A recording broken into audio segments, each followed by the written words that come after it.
Justa and I'm from Tanzania, East Africa. I moved to America because my mom wanted me to move here.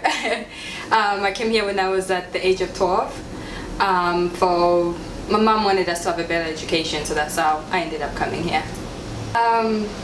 When I first came here, it was because I was young.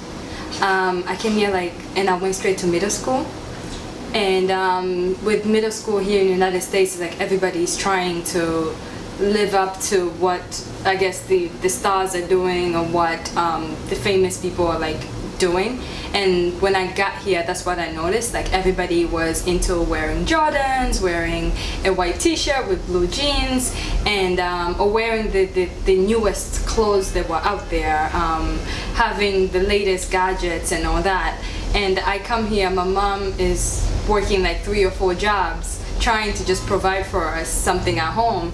I get here, my mom is she took us shopping once, and we ended up going to a Payless. And I thought, coming from Africa, I thought Payless was new shoes, any kind of new shoes. It doesn't matter what the name brand is or anything like that.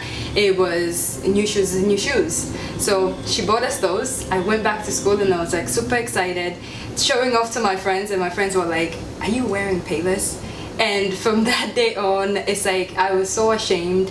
I had to kind of trying to figure out my way and trying to fit in with everybody else. So I spent my earlier years trying to just adapt to my environment and trying to just suppress my own culture because I needed to fit in. It's I needed to fit in as much as possible. It took a while for me to realize it.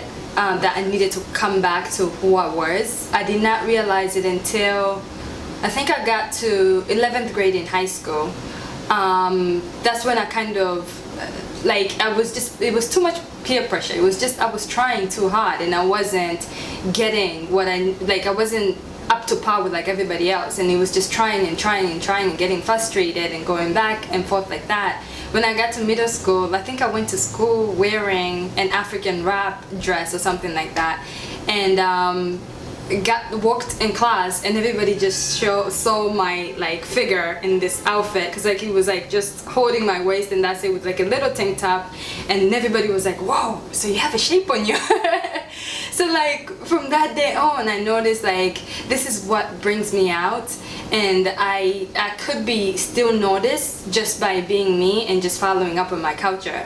So from there, I kind of started my curiosity is trying to figure out, okay, who am I, what is my culture, and how could I be able to present it to others so they're able to accept what who I am, and also be able to embrace it at the same time.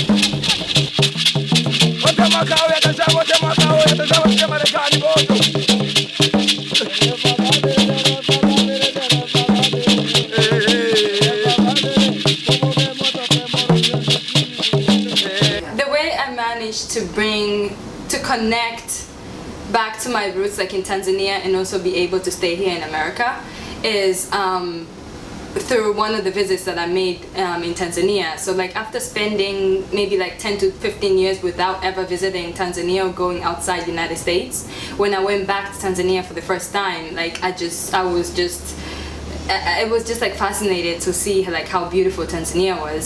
I went on a safari, went climbing Mount Kilimanjaro. I did all the touristy stuff that I never did before while I was in Tanzania, and I just realized there's so much there. When I came back here, I was telling all my friends, "Oh my God, you guys need to go back to Tanzania. You need to see this, you need to see that, you need to see that."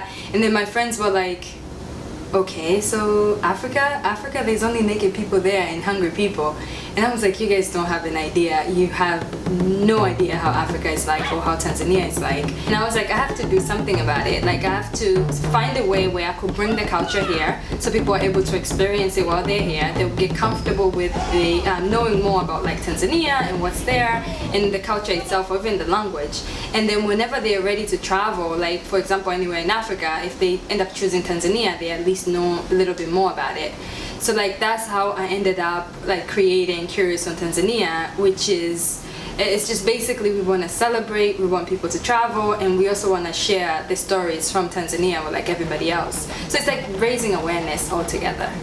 For example, Tanzania, it has 120 tribes. And we speak almost 200 and like something languages. So you can only imagine like how much like rich history is there, the culture itself. Like for my village, we have a special dance that we do, and each village has like their own different unique dances that they do, or unique foods that they eat, or like a history behind it, about kings, about, it's like so much history that's involved in just this one small country that like I want to dig in, and I want to travel like every corner of Tanzania to be able to learn more about it. My message to the 15 me will be, that's a good question. I think it's almost like everything happens for a reason, as long as you're able to understand what the different phases that you're going through and how to come out of that like a stronger person. And to also trust your instincts and always like follow them along.